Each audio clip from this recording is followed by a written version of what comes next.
Hadirin sekalian yang dirahmati oleh Allah Subhanahu wa taala, saya jamaah sekalian, kita akan bisa berprestasi lebih baik, berprestasi beramal soleh lebih banyak yang dirasakan manfaatnya bagi orang lain. Satu, hadirin sekalian, kalau kita menggembleng diri kita sekuat-kuatnya dengan ibadah, belajar, dan segala apapun yang membuat kita kuat, hadirin sekalian. Jamaah sekalian yang dirahmati oleh Allah Subhanahu wa taala, Rasulullah SAW itu, jamaah sekalian, bisa membuat orang yang tadinya mencaci maki, bahkan mengatakan jangan ikut Muhammad, itu berbalik menjadi orang yang mengikuti Muhammad. Kejadiannya kita sudah sering mendengarnya. Ada seorang pengemis yang setiap pagi kalau ada orang lewat di depan dia selalu mengatakan hati-hati kalian. Dan pengemis itu buta, buta dan Yahudi lagi. Hati-hati kalian jangan sampai terpengaruh oleh Muhammad. Tetapi pengemis buta ini setiap pagi oleh Nabi kita diantari makanan dan kemudian disuapkan, hadirin sekalian. Suatu saat Nabi meninggal, yang menggantikannya Abu Bakar. Lalu kemudian ketika Abu Bakar menyuapkan, mengantarkan makanan, Yahudi tahu, kamu bukan laki-laki yang kemarin kan? Kok bisa tahu kamu? Laki-laki yang kemarin itu biasanya mengantarkan makanan dan menyuapkan kepada saya. Mana laki-laki yang kemarin itu? Kata Abu Bakar, laki-laki yang kemarin sudah meninggal. Dan laki-laki itu adalah Muhammad. Rupanya Nabi setiap mengantar makanan tidak cerita kalau dirinya adalah Muhammad. Saya mau mengatakan begini, bukan ceritanya yang sudah sering kita dengar. Bisa tidak kita itu melakukan sesuatu dengan kemampuan pengorbanan yang sangat tinggi, kalau orang tidak kuat ruhnya, tidak kuat niatnya, tidak kuat mentalnya, kecuali dengan kuat ibadahnya kepada Allah Subhanahu wa ta'ala. Jadi kalau kita mau berprestasi dalam ibadah, prestasi dalam pekerjaan, prestasi dalam pergaulan sosial, prestasi di mana saja, orang harus punya ikatan rohani yang kuat kepada Allah dengan ibadahnya kepada Allah. Kenapa? Melalui ikatan rohani yang kuat dengan ibadahnya kepada Allah sekuat-kuatnya, hadirin sekalian, pikirannya kuat, rohaninya kuat, jiwanya kuat, perasaannya kuat, sehingga dia bisa berkorban sekuat tenaga, jamaah sekalian. Hadirin yang dirahmati oleh Allah Subhanahu wa taala, kalau saya balik, saya berani bertaruh, anak-anak kita yang ibadahnya jelek, biasanya semangatnya jelek, motivasinya jelek, keyakinannya jelek, dan segala macam. Dia susah menjadi orang yang berprestasi di dalam kehidupan ini, jamaah sekalian. Hadirin rahimakumullah, di Jawa Tengah saya sudah pernah bahkan pernah putar filmnya di sini. Ada seorang tukang jahit namanya Muhammad Sabar, Muslim tentu saja. Dia penyuka mendaki gunung dan kemudian memanjat tebing. Cita-citanya ingin mendaki gunung yang paling tinggi di dunia, Gunung Himalaya. Tetapi belum kesampaian, dia naik kereta api ke Jawa Barat, terjatuh dari kereta api, kakinya terlindas kereta api, hadirin sekalian, dan diamputasi, tinggal satu kakinya. Tetapi justru dengan satu kaki ini, laki-laki ini bisa mendaki gunung paling tinggi di Eropa, setinggi 6.000 meter atau 6 kilo, hadirin sekalian. Bagaimana bisa dia mendaki ke situ, hadirin sekalian, padahal kakinya tinggal satu? Dia berlatih setiap harinya naik sepeda 25 sampai 30 km per hari, hadirin sekalian.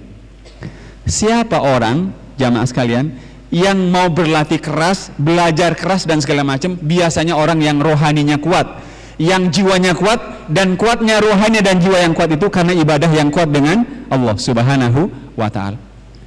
Jamaah sekalian, kemarin kejadian Air Asia yang kemudian tenggelam itu, ada kurang lebih 10 orang, hadirin sekalian, yang selamat. Kenapa?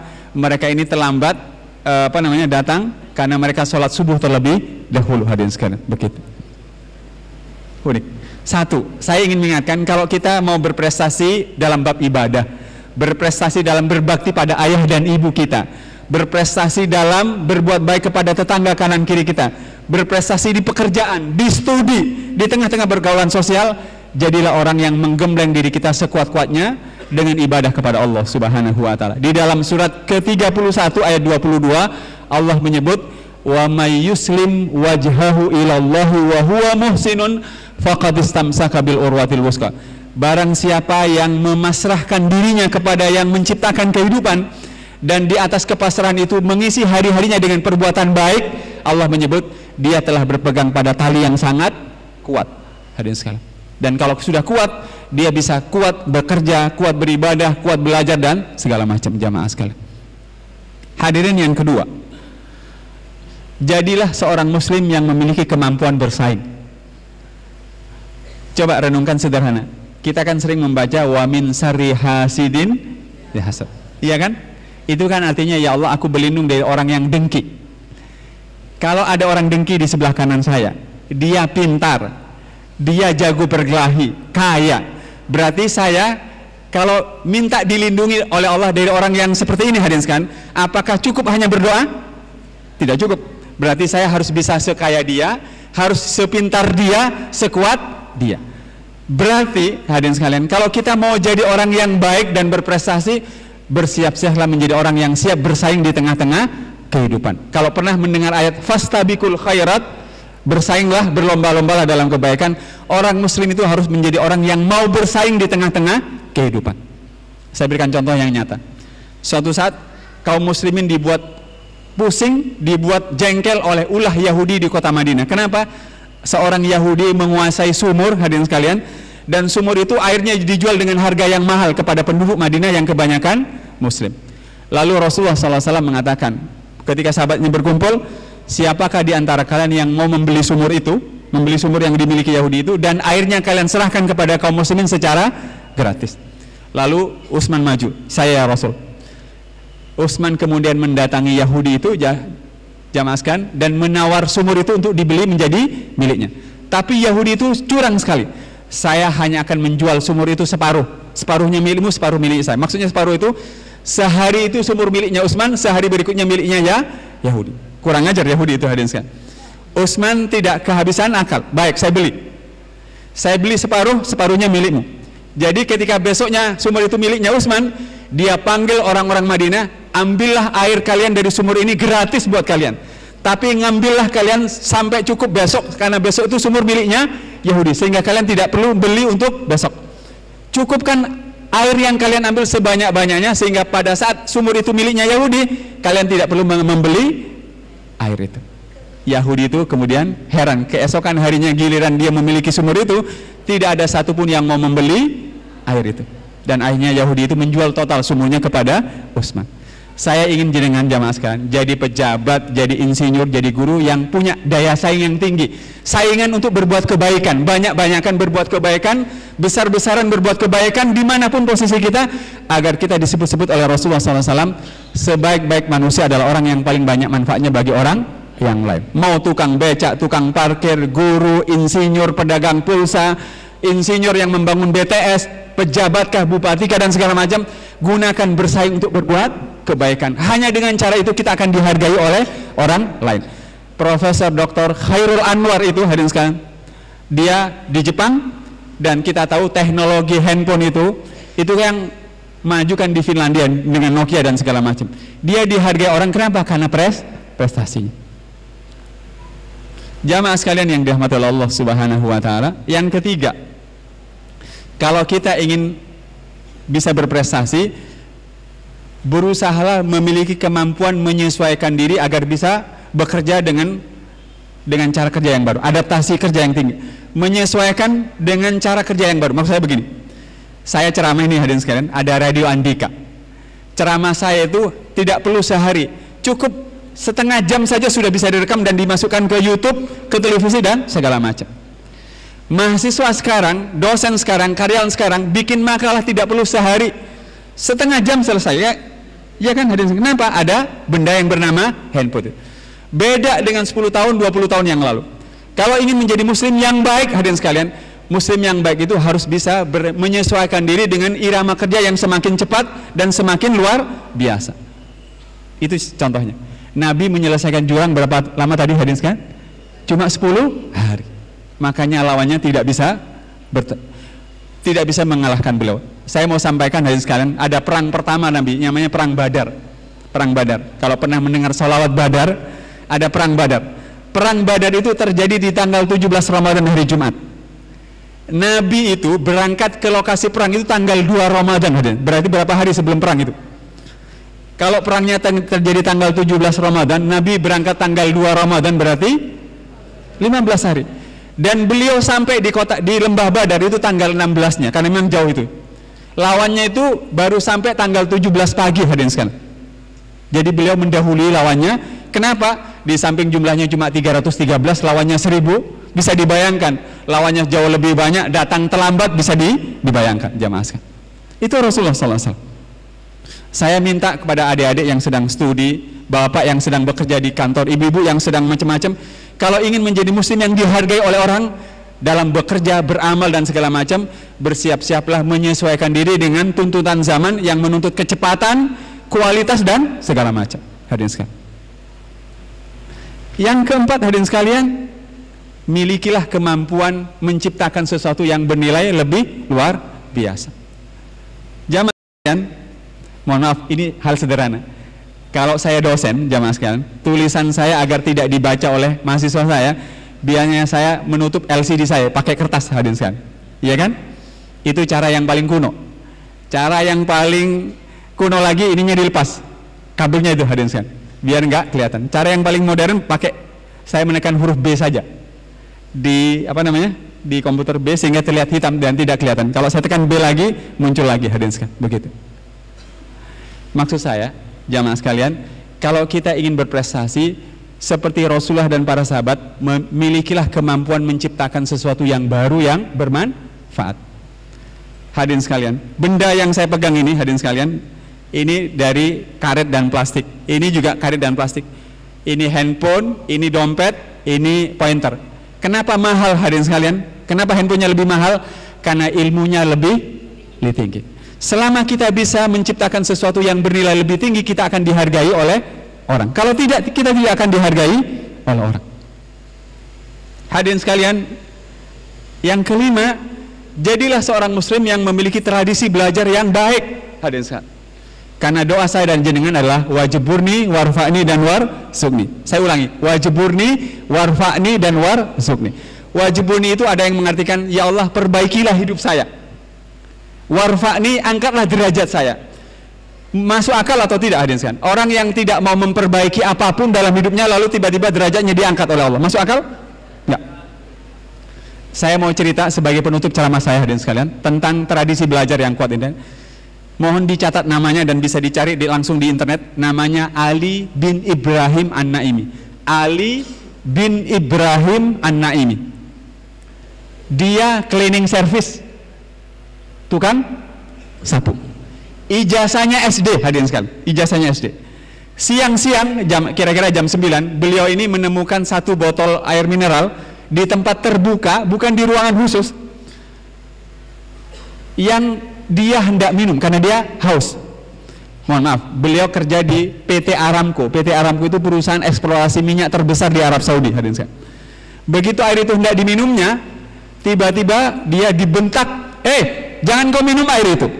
Yang membentaknya adalah seorang insinyur bule berkebangsaan Amerika Serikat. Karena dia hanyalah tukang sapu, tidak jadi meminumnya, hadirin sekalian. Tetapi sakit hatikah dia? Tidak sakit hati. Dendamkah dia? Tidak dendam. Dia sadar hanya tukang sapu, cleaning service dan ijazahnya SD.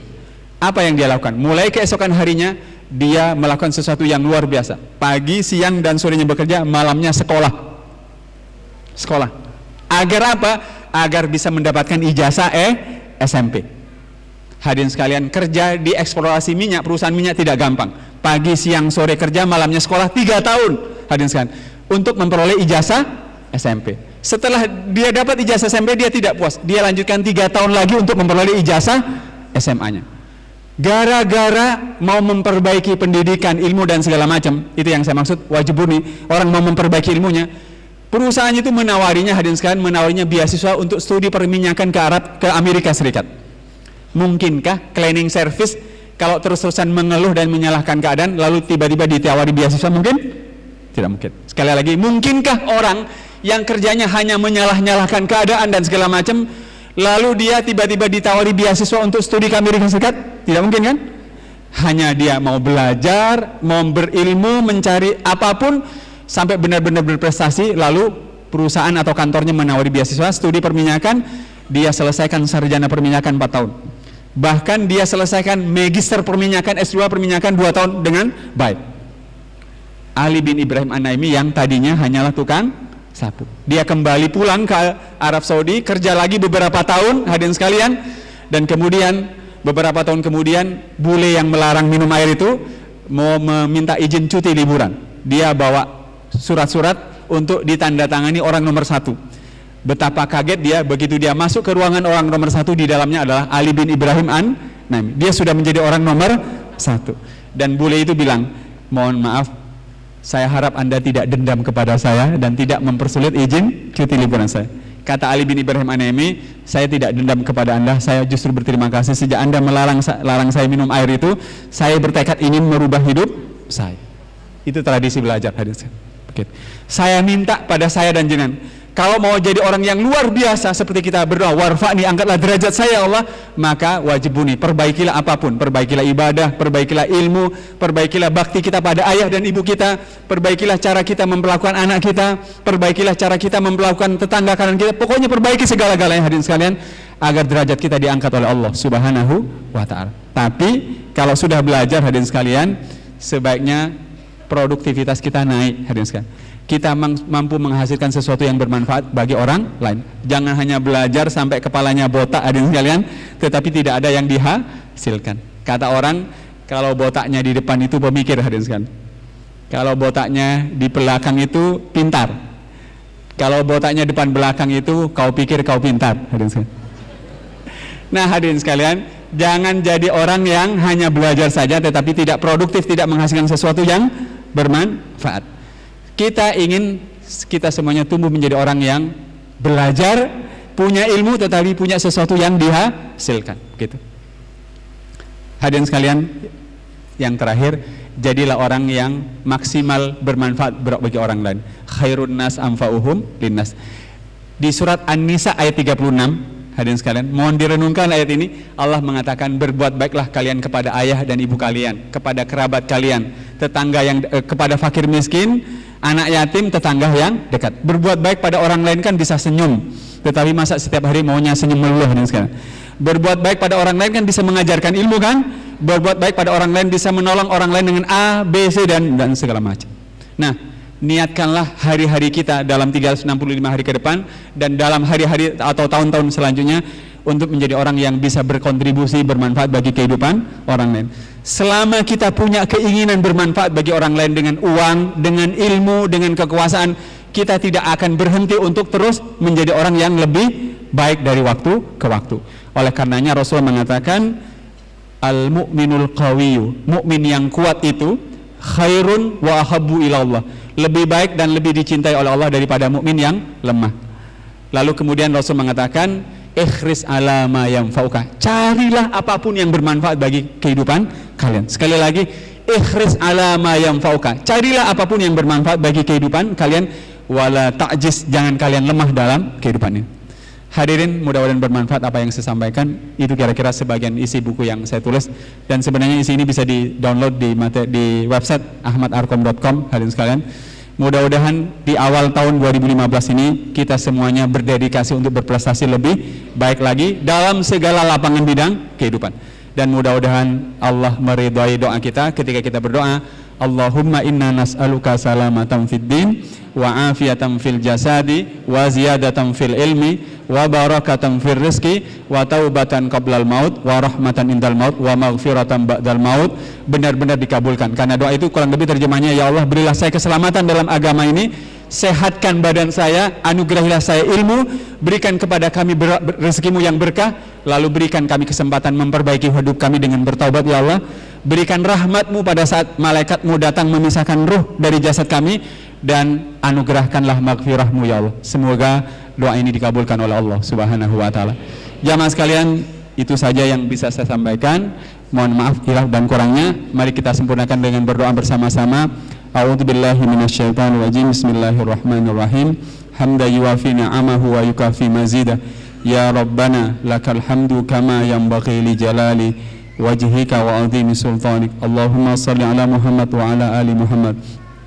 Allahumma inna nas'aluka salamatan fid din wa afiyatan fil jasadi wa ziyadatan fil ilmi wa barakatan fil rizki wa taubatan qablal maut wa rahmatan indal maut wa maghfiratan ba'dal maut.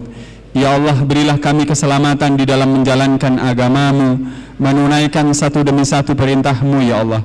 Oleh karenanya sehatkan kami ya Allah, agar kami sanggup beribadah kepada Engkau ya Allah.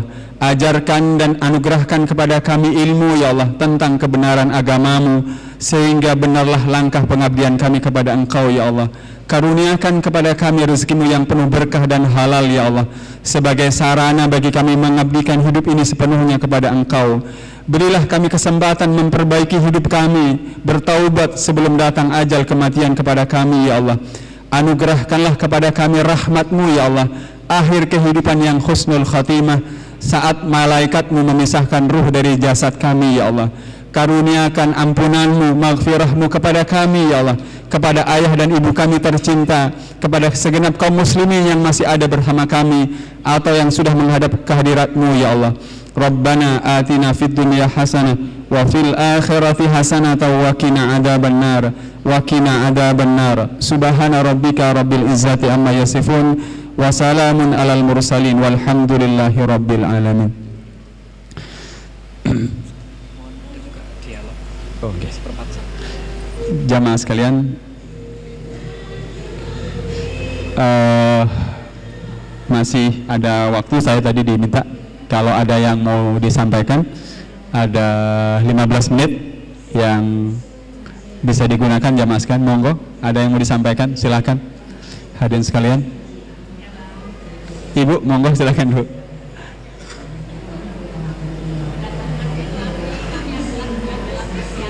Oke Bu, usia ibu berapa? Oke. Ya, ini ibu usianya berapa Bu? 72. Ada ibu-ibu ini usianya 72 tahun, beliau ingin punya hafalan 30 juz Bu. Tapi saya ingin mengatakan begini. Jadi berapapun usia kita, Al-Quran itu bisa kita hafal. Satu syaratnya sering-seringlah membaca Al-Quran. Maksudnya perbanyak membaca Al-Qurannya dulu. Satu itu. Yang kedua, begitu ada 1 ayat, 2 ayat, 3 ayat atau 10 ayat hendak dihafal, yang dibutuhkan itu adalah membaca dan mengulang itu sebanyak mungkin. Jadi mohon maaf Pak sekalian, kalau jenengan tidak percaya silakan. Bahkan jenengan mungkin menganggap hafalan jenengan lemah, mohon maaf ya. Kalau satu lembar itu jenengan ulang-ulang dengan cara begini. 1 lembar itu bagi 3 bagian saja, 3 bagian. Sepertiga pertama, sepertiga kedua, sepertiga terakhir. Lalu sepertiganya itu, setiap sepertiga itu ulang minimal 11-15 kali. Biasanya nanti di ulangan ke-15 kali, sepertiga halaman itu mudah diingat. Kalau tidak percaya silahkan buktikan. Dan kalau dilanjutkan sepertiga kedua sampai yang ketiga, biasanya 1 halaman itu, satu halaman bukan 1 lembar, itu bisa dihafal di kira-kira setengah jam sampai 1 jam. Kenapa? Karena otak manusia, siapapun kita, didesain memiliki kemampuan menangkap dan mengikat sesuatu dan menghafalnya dengan cara mengulang-ulangnya sebanyak-banyaknya. Masalah saya dan jenengan adalah jenengan baru ngulang 2 kali sudah minta hafal, itu masalahnya Bapak sekalian. Itu yang bikin kita tidak hafal begitu. Jenengan tanya kepada semua orang yang hafal Quran, ternyata kuncinya adalah mengulang sebanyak-banyaknya. Dan begitu sudah dihafal, itu juga perlu dibaca lagi sesering mungkin. Itu saja, begitu. Yaitu yang kedua. Yang ketiga, agar hafalan Quran itu lengket terus dan segala macam, maka sering-seringlah dibaca, terutama di waktu sholat. Begitu Bu, itu akan mudah. Di Pasuruan, buat jenengan Bu yang usia 72 tahun, saya dikabari oleh kawan-kawan IKADI Pasuruan, Ustadz, kami di sini bikin sekolah penghafal Quran. Yang luar biasa, ada seorang nenek-nenek yang sudah hafal surat 67, surat Al-Mulk, surat Al-Waqi'ah hafal. Bukan sejak awal, enggak. Dia datang belum hafal, sekarang sudah hafal 67, surat Al-Mulk, surat Waqi'ah dan beberapa surat-surat yang lain begitu. Sangat menyenangkan sekali kalau mendengarkan jenengan yang usianya 72, 75, 60 bisa hafal gitu dari waktu ke waktu. Itu Bu kira-kira, dan mudah-mudahan bisa diikuti yang lain. Ada yang lain Bapak Ibu sekalian? Monggo. Oh. Kalau tidak ada, saya memiliki permintaan. Alamat website saya tadi sudah diganti itu ya. Alamat website saya ahmadarkom.com. Mudah-mudahan bisa diinikan. Ahmad Arkom itu AKHMADARKOM. Sama Facebook. saya sengaja menggunakan media itu karena banyak orang memiliki akun Facebook isinya itu hanya foto, makanan, ya, kemudian galau dan segala macam. Nah, isi apa yang saya tulis di Facebook itu selama hampir 3 tahun terakhir ini sudah saya bukukan jadi 5 buku malah, gara-gara terlalu sering menulis di Facebook itu.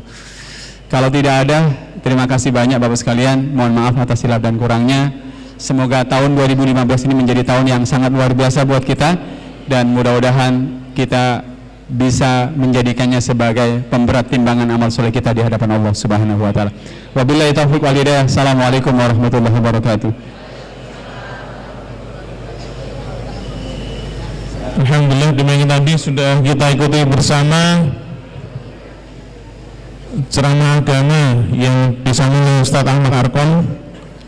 Mudah-mudahan apa yang beliau sampaikan tadi memberikan pencerahan kepada kita sehingga kita benar-benar bisa meningkatkan kualitas kita pada tahun 2015 ini. Ada beberapa pengumuman sebelum kita akhiri.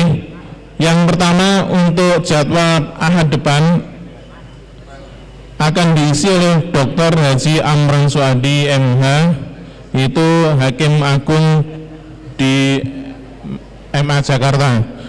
Pengumuman yang kedua, mulai hari ini untuk acara belajar ngaji Umi sudah bisa berpindah kembali di masjid ini. Alhamdulillah sudah hampir selesai finishing renovasinya. Jadi mulai hari ini untuk belajar ngaji Umi sudah bisa berpindah di masjid ini. Pengumuman yang ketiga, setelah acara ini nanti di sini akan diadakan seminar metode praktis terjemah Al-Quran gratis. Monggo kalau panjenengan semua bisa meluangkan waktu, kita ikuti bersama seminar cara menerjemah Al-Quran, metode praktis menerjemah Al-Quran. Demikian beberapa pengumuman, dan kita akhiri pertemuan ini. Dari saya pribadi mohon maaf apabila ada kesalahan. Subhanallah wa bihamdika asyhadu an la ilaha illa anta astaghfiruka wa atubu ilaik. Assalamualaikum warahmatullahi wabarakatuh.